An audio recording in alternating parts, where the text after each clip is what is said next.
Произошла эта история, когда я был молодой, после училища, когда существовала такая исчезнувшая профессия – охотник-промысловик. Этот человек на совершенно законном основании нанимался на работу, чтобы добывать шкурки убитых животных.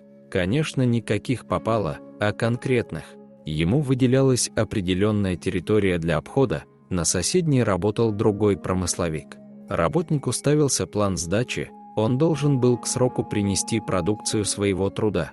Несмотря на огромные сложности, эту работу я любил, и каждый год с нетерпением ждал начала промысла, когда можно покинуть многолюдный поселок и уйти в тайгу на 3-4 месяца.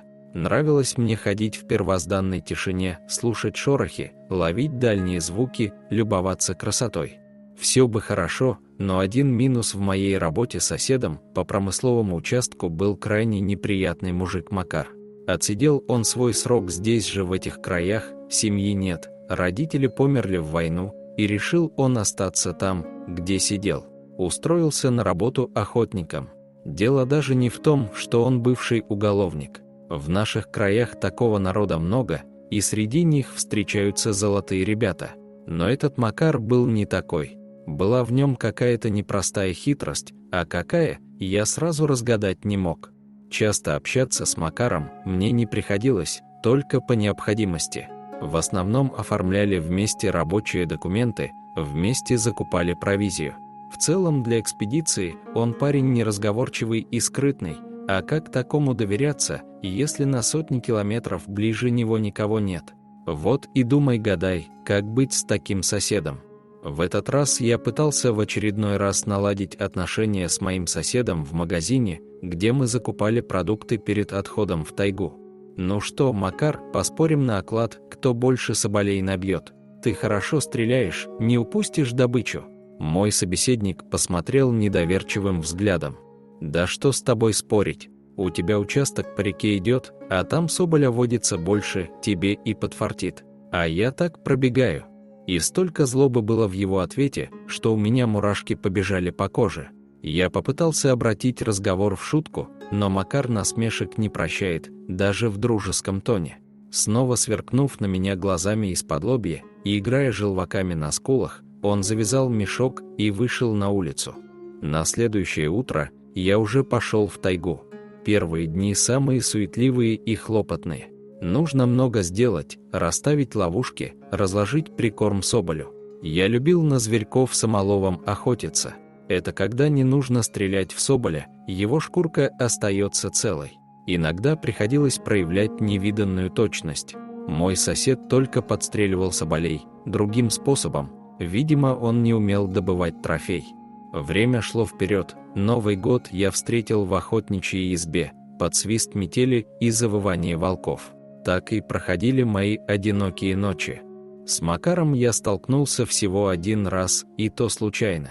Он, видимо, всячески избегал меня, но тут получилась неожиданная встреча.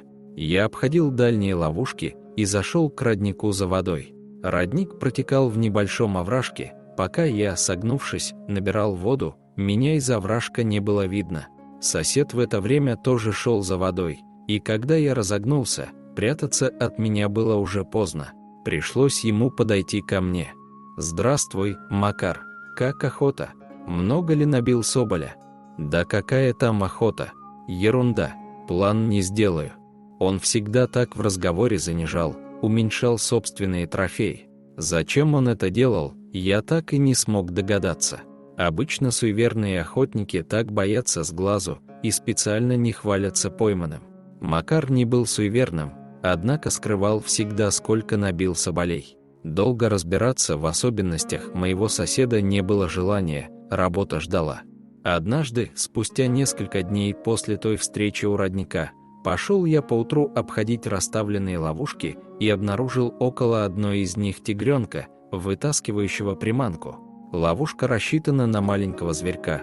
Удержать тигренка она не смогла и вреда ему не причинила. Откуда здесь взялся голодный тигренок, который решил полакомиться приманкой из соболиной ловушки? Тигрицы очень ответственные матери, они не отпускают своих детенышей одних бродить далеко. У меня на плече висело лишь мелкокалиберное ружье.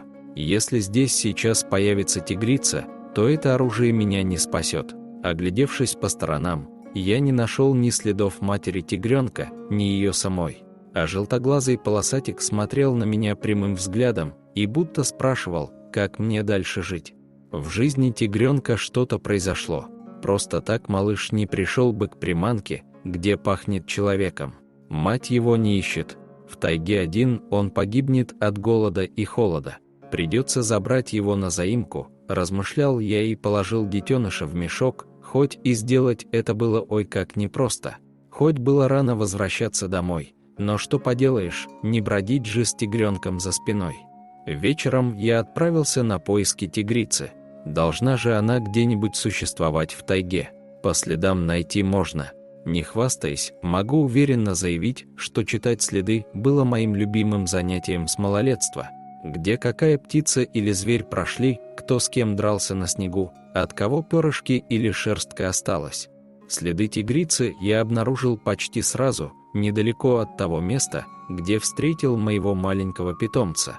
Цепочка ее лап на снегу вывела меня к участку Макара Степаныча, и тут начала разыгрываться трагедия. Судя по следам, за крупным хищником бежал человек. Он преследовал тигрицу долго, а мать-тигрица уводила человека подальше от своего лежбища с детенышем. Тогда Макар выстрелил, отчего на снегу осталось пороховое пятно. Зачем он стрелял в тигрицу, мне было непонятно. У него не было разрешения на отстрел тигров. Возможно, у преступника был особый заказ на это животное. Промысловый сезон завершился, все вернулись в поселок, кроме меня. Я решил задержаться из-за тигренка. Он не до конца набрался сил.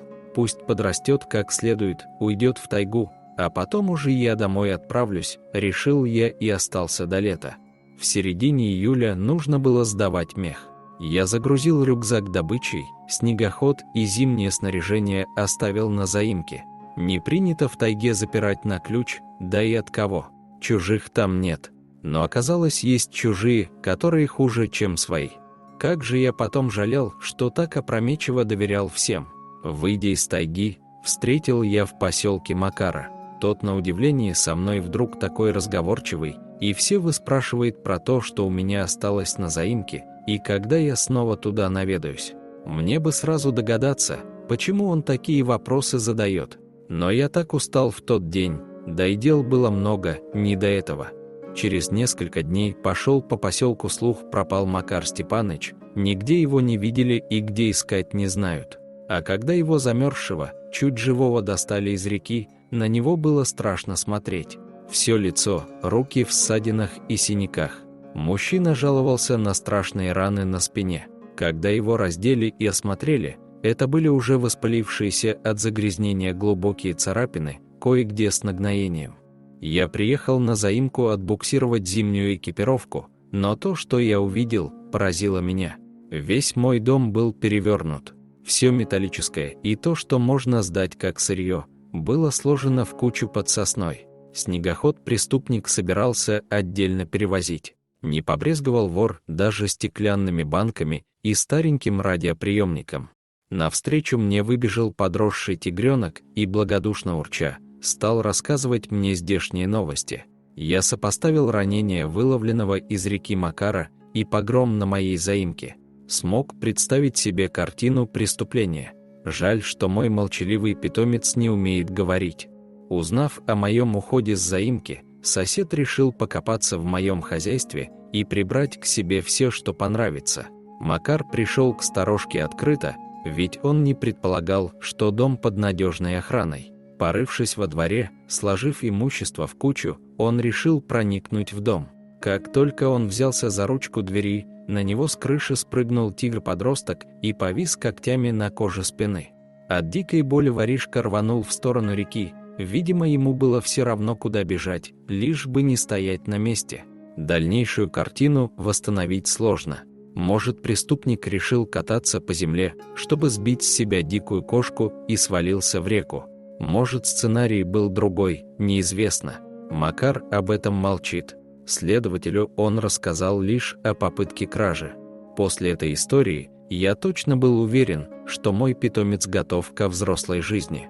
Мы попрощались с ним. Он ушел в тайгу, но приходил иногда ко мне, просто в гости, по старой памяти. Дорогие друзья, если вам понравилась история, обязательно оставьте комментарий и подпишитесь на канал. До свидания.